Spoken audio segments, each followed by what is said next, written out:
Hello, true believers. Thought I'd do my video blog about the recent marathon I ran, my third full marathon. Ran it just this past Sunday, October 20th, which was also 3 days after I turned 41. Ironically enough, I also am running a half marathon this Saturday, 3 days from now. You see a theme here. And then in 13, or whatever, 13 days after that, I'll be running another half marathon. That'll be my third and fourth half marathons and just in my third full marathon. Today being Wednesday, had some time to really process some things. It was a positive experience all the way around. Give you background, it was for the Louisville Dream Factory. Basically, they help fulfill wishes and different things like that for terminally ill and just seriously sick kids. It's nice to know when you're running races like this that the money's going directly to situations that can help somebody and someone's going to benefit from it. And you could feel the difference as far as the runners when we sort of gathered that morning. It wasn't really, we were there for a purpose, more or less. Yes, people that were trying to qualify for Boston, different things like that. But it's just a different atmosphere when you know it's going somewhere special. The nice thing is also they had a couple of the kids that they're helping at the race, and they started the race for us. That was really a special moment. And plus, living in Louisville, it's nice to have a fall marathon. Majority of our larger races are in the spring. To run a fall marathon, you have to go to Indianapolis, you have to go to St. Louis, you have to go to Dayton, um, Canton, Ohio, just to name a few, but not really here in Louisville. Memphis is another one I believe is in December. Um, so it was nice to have one here. So I signed up for it, and it was fairly inexpensive as far as marathons go. Um, so this was also a big deal because this would be, as I look over my shoulder and I see last year's Triple Crown and me being about 70 pounds heavier, this is the first distance beyond a 5K, beyond anything else. Because the last races I've run since losing weight, I was pacing my wife, helping her get ready for her first half marathon earlier this year. This is the first real race I'd run since dropping off the 70 plus pounds. I mean, I was 270 a year ago when I turned 40, 272 to be precise, and now I'm 200.8. If we're gonna get precise again. And this has just been training better and eating smarter. To be honest, I'm not starving myself. I'm not depriving myself of something and then I really want this. It's just really it's weight training has really helped to keep the weight off. Because one of the nice things about personal trainer background, when you work out from cardio, your body continues to burn the fat for about another hour. When you're lifting weights and doing weight training, your body tends to burn that fat for another 24 hours after the fact. So combining both of those, the weight was really just coming off. And it's like I tell people, I haven't lost weight because I have no intention of getting it back. It's gone, period. It's mentally, it's still weird when I go get shirts and I have to get a large instead of an extra large. And I almost stutter sometimes. And I went to go pick up my race shirt for this when I pack it pick up and like, what shirt is it again? I said large and put it on. It fits fine. It fits, it's loose in the stomach and fits tight. I just want to show off. Fits tight right there. So that works for me. That's nice. So anyway, this was really the first race, especially considering speed had come on too, as well as the weight having come off. So this is really the first time I was going to get a chance to put that to the test in a race environment, just to see what I had done. To give you a quick background, I ran it. I ran my first marathon. I became a runner in April 2010. So April 2011, I ran my first marathon because that was my goal when I started running for health reasons, and I ran it in 6 hours and 15 minutes. Um, and it was horrible. Like, I don't mean horrible as in I don't want to deter anyone from trying it, but I mean as far as when I crossed that finish line, I mean I felt very proud, but I felt hurt. I was hurting. Simply as that. You can ask my wife. I couldn't walk I think I got about 50 feet when I looked at her and said, "You guys are gonna have to bring the car to me." So a year after that, I did Kentucky Derby Marathon again, and I did it in 5:45. Sorry, I'm looking over at the poster now. I did it in 5:45. I felt good. I felt like there were parts I could have done better. I think most people do that when you run races, and I think but for the most part, I felt better at the finish. I felt strong. And it was nice. I think I knew the entire time, even honestly with each mile, it was going to be better than the first time. Not even from a knowledge of the course, just my overall understanding of running had improved as it should over a year. So I had finished that. And this past year, instead of doing Derby, my whole focus was training my wife because she wanted to run her first half, which was awesome. It was phenomenal to stand at that finish line and cheer her on the entire time. And it was weird because she asked me later if I ever felt any like, oh, I missed this. And I never did, because it was just fun to be out there with the girls, and we made our little signs and decorated our shirts, and we were cheering her on, and I'm reading her text and texting her. And that was so much fun for me to be in that, because I'm never on that side of it. In the 40 something races I've done in these 3 years, I'm never on the side of getting a chance to just sit and enjoying a situation to where I can cheer somebody else on and really just get caught up in their moment. And it's my wife, is the person I love the most in the entire world. So why would I not get a chance to do that? Why would I not do that? So was really looking forward to this, but at the same time, I really wanted to take some pressure off myself. I didn't want this to become so time obsessed. And as I post, from Nike running and different things like that. If anyone's looking me for Nike running, my username is Corey, Corey, the numbers 26, the word point, POINT, and then the number 2. So it comes out as Corey 26.2, as in the number of miles in a marathon, my tattoo, and Roman numerals, and date of my first marathon. So, as I've gotten faster over these past few months, I almost say it sheepishly. I mean, admittedly so. I mean, my average pace per mile on my morning runs, if I'm just running, is under 7 minutes. Longer runs where I'm deliberately going slower, I'm doing it in about 11 to 13 minutes. And it's gotten faster, but I also know I've gotten less obsessed about my pace, which I actually think has contributed to me getting faster. I'm no longer looking at my watch going, oh my goodness, okay, what about this mile? What about this mile? Oh, got it. I just run. I just run, and it just get lost in my own head. Like I said, I still don't listen to music anymore. I just go, whether it's the treadmill, whether it's the road, the track at the Y that's close to it. I don't care. I just run.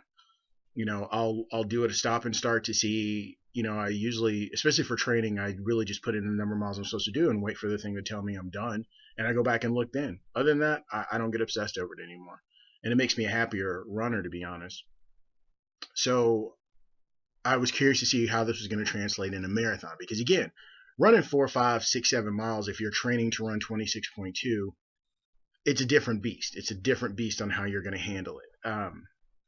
So I got there. I had kissed our 2 oldest girls that had a sleepover the night before, which was great. And our youngest, she was with us. So actually went to bed. And for the first time in my racing life, I slept. I slept. I think it was like 5.5. My Body Fit Media told me I slept about 5.5 hours. I mean, I woke up feeling rested on race day morning. And I mean, that blows my mind, especially a marathon, especially the situation and circumstances. I was like, man, this is insane. So that started my day off, my race day, pretty well. So, I mean, I got up, had my typical race breakfast, blueberry bagel, crunchy peanut butter, glass of milk, sat, chilled, just really tried to get my mind there. I told my wife, because we're expecting due in April, which is why I'm not running Derby next April, due April 24th, and came and kissed her and said, all right, sweetie, I'll see you and the girls at the finish line. Because I told them I didn't want her and baby girl to have to wake up and drive me there, to drop me off, to come back. Especially, any of you parents know our youngest is 2. If she's sleeping, let her sleep. So I told her, I said, I'll drive myself. Worst case, I may need a ride back to the car when I'm done, but I'll drive myself. So, I went down. I had my runner's OCD had kicked in, the day before, where I had all my clothes laid out I had taken a bunch of pictures for anybody that follows me on Instagram. Same username, Corey26.2. Same thing on Twitter, as a matter of fact. And I had laid my clothes out, had my fuel belt locked and loaded, as I called it, and was ready. So, and I don't know if I'm the only person that does this. Whenever I wake up on race morning, I have to take a shower. I mean, I know full well I'm about to sweat and sweat through everything, but I'm the type of person, I'll take a shower a couple of times a day. I'm nuts that way. So I took a shower and I was like, okay, shaved and shaved my head, and I was like, okay, we just run. There's no stress about this. We just go. We and I called it my I had the comic book isn't right here, but I have it. It's the superhero Trinity plan. And actually, give me a second. I will grab it.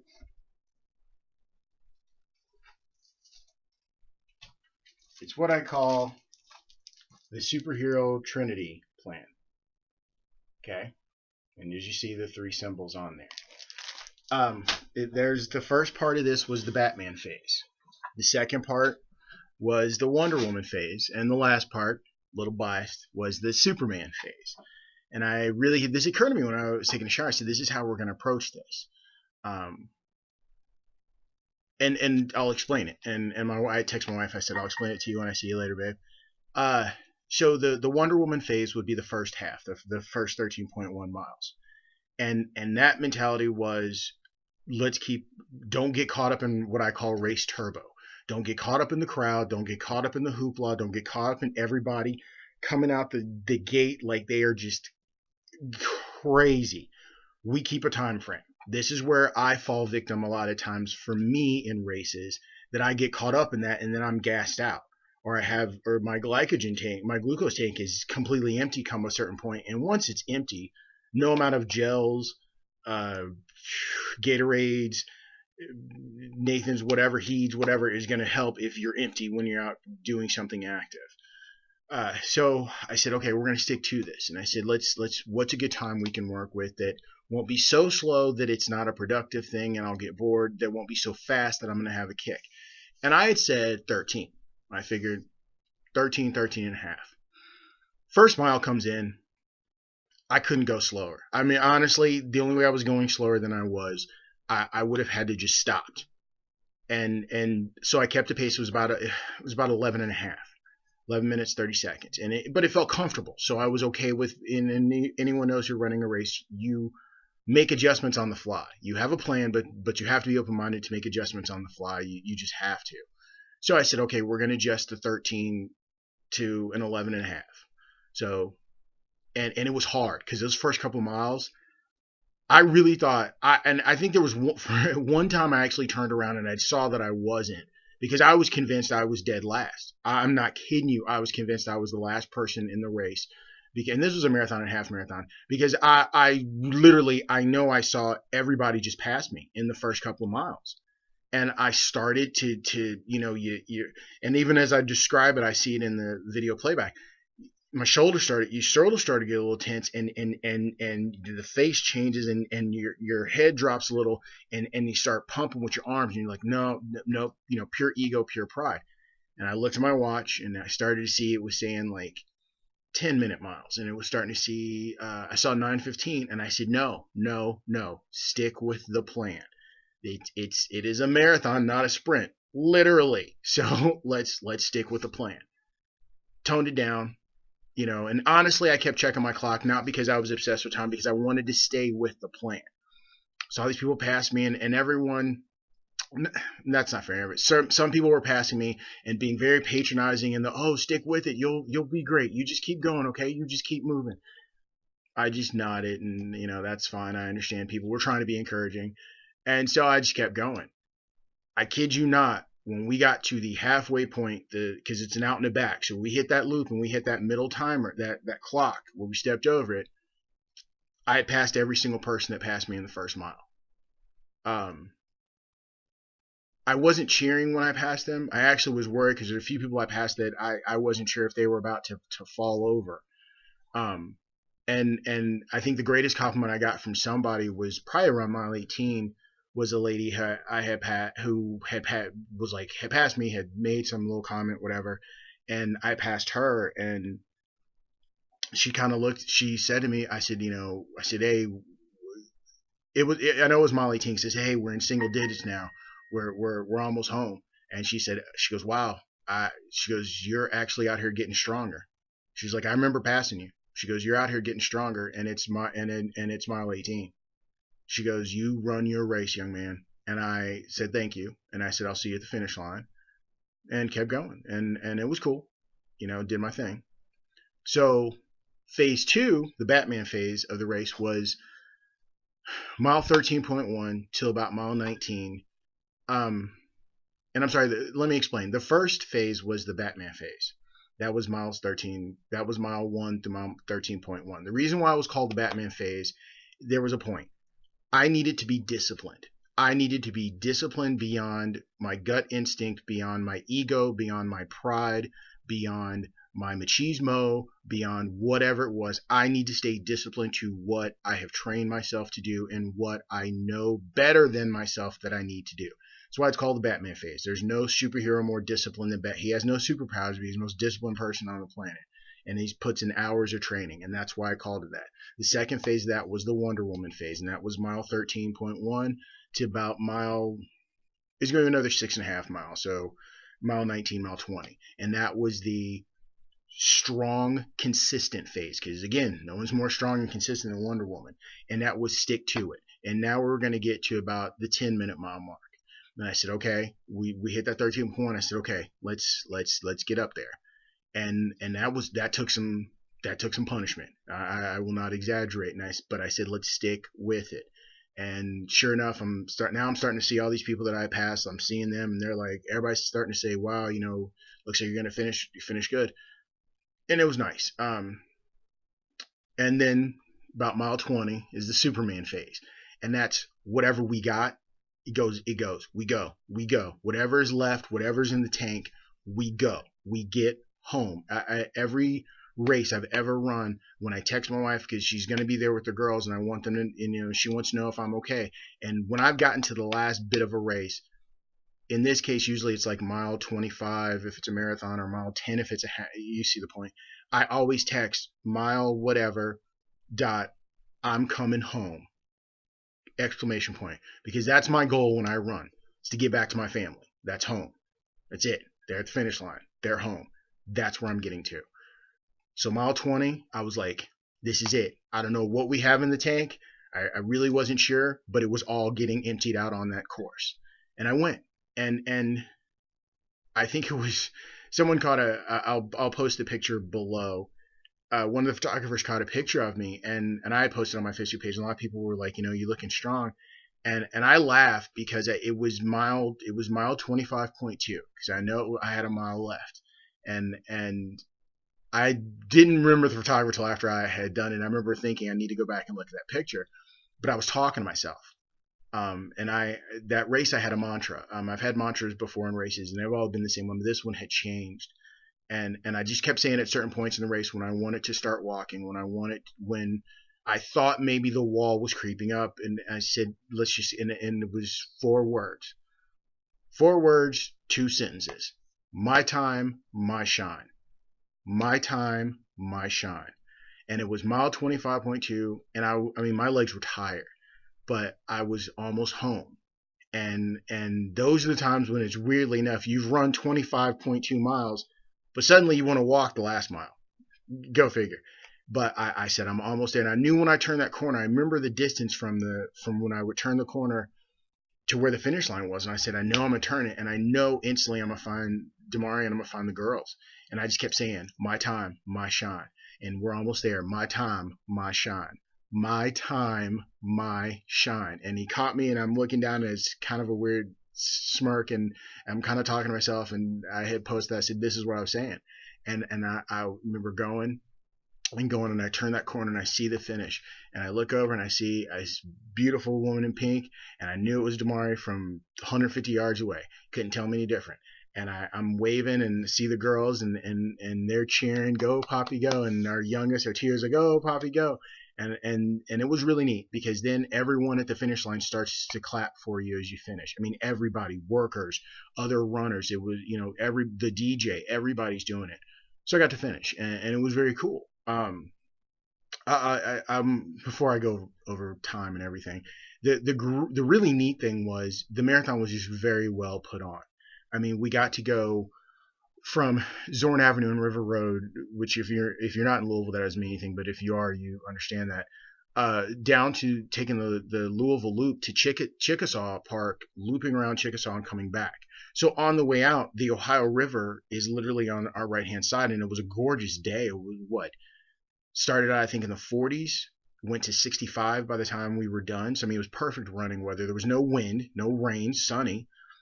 And then you loop around to Chickasaw, come back, and the Ohio River is on your left-hand side. So, I mean, every once in a while, I lost some miles just looking at scenery, just looking out at nature, looking at God's work, and just being very appreciative of the fact that I'm even able to be in a situation to do that. So it was, beautiful setup, and if you're looking for a fall race, you're in Louisville, you're near the Louisville area, please sign up for this race, Louisville Dream Factory. Every volunteer, whether it was the police officers, whether it was the people that were handing us the water, whether it was people handing us the Heed electrolyte drink or handing us the beans, they were so nice. And I mean, and I don't mean just here, they got their arm stuck out and they're waiting. As you pulled up to every water station, they asked you what you wanted. They were like, do you want water? Do you want Heed? And if they saw that you were tired, and I know it's happened to me a couple times, I heard it happen to a couple people, they were like, here, drink both. Here's some gels. Take an extra one with you. And they were just, they cared about the runners. We weren't just numbers. We weren't just people who had paid to run into a ridiculous amount of miles. They actually cared, and they were super nice. And it was wonderful. I mean, it really was a change of pace. And it got to the point, I mean, I do all the time anyway, but it got to a point where I sincerely I was like, listen, I know you guys hear this all day, but seriously, thank you for everything that you've done. Every police officer was the same, and I mean, they were just wonderful people to us as runners, and that was really nice. So that's why I told people that if you're looking for a fall race, a half marathon or a full marathon, I would definitely recommend it. And plus, the money is going to a good cause. And then you get to the finish line, and I hugged the girls. They came up to me to tell me they were proud, and hugged my wife. And I said, I've been by myself for a while. Am I like in last? And she said, no.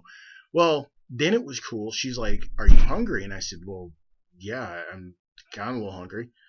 And she said, yeah, they have food. I said, well, most races do. She goes, no. And she points over, and there's 3 people running 2 grills. And I mean, veggie burger, regular burgers, hot dogs. There was cookies. And I mean, full-size cookies. I don't mean the little, showing my age. We used to get in the old school McDonald's Happy Meals that were like this big. I mean, cookies, regular bags of chips, like the 99-cent kind you get in the gas station, not the kind you get when you put in your kid's lunch. Food for the runners, and even and for the spectators as well. And I'm like, wow, you mean this isn't the typical half bagel, half banana, little shot of Powerade that you get after running a race? No, this is a full meal. So I mean, there was a veggie burger that I told somebody, it called to me like Moses had brought it down from the mountaintop between 2 concrete slabs, and it was the absolute most phenomenal veggie burger. And it was the only thing. I mean, literally, I saw it they had the things laid out, and that veggie burger just sang to me from that moment. That was all I wanted. I just didn't want anything else. Had fresh veggies to put on, and when I say veggies to put on your burger, it wasn't regular lettuce. It was romaine lettuce on top of that. I mean, it was phenomenal. Freshly sliced. Nothing was old. Nothing that's sitting out. So I had a veggie burger. The girls had some chips, and then I was like, okay, I'm ready to get going to the car before the pain really set in.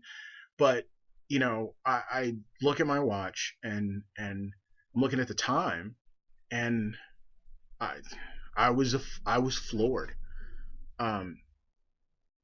So my first marathon was 6:15, April 2011. My second marathon, April 2012, was 5:44:58. So 5 hours 45 minutes. Third marathon, October 2013, 5 hours 7 minutes. That's over 40 minutes over last year's marathon and over an hour over my first marathon 2 years ago. I'll take that level of improvement. I understand some of you runners that read this are much faster than me. I have no beef with you, but for me, this was my achievement. This was my shining moment, and I was really floored by that. I couldn't believe it, and I thought the medals they gave out were really cool. And I'm trying to make sure you guys get this.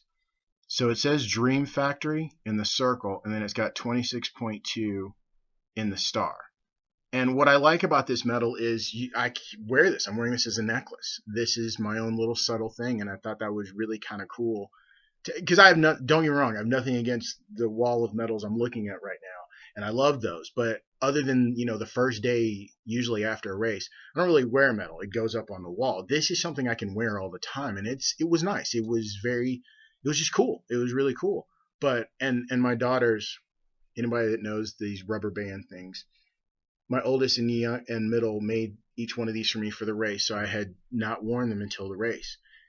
And so I'm driving home and I'm really trying to understand what I've done mileage wise and speed wise and stuck with my plan, and I had a kick. And then I was thinking, and I said, other than me stopping, because I've yet to master if you give me a cup of water and try to drink, I can't run and drink. If it's a bottle, I can do that, and it's, obviously it comes down to a smaller, and I can drink. That's cool. You give me a cup of water and I try to run, it ends up being a shower for the most part, not really me consuming it. So except for me stopping to drink the cups of water, I ran. I ran the 26.2 miles. There was no, I never took a walk break.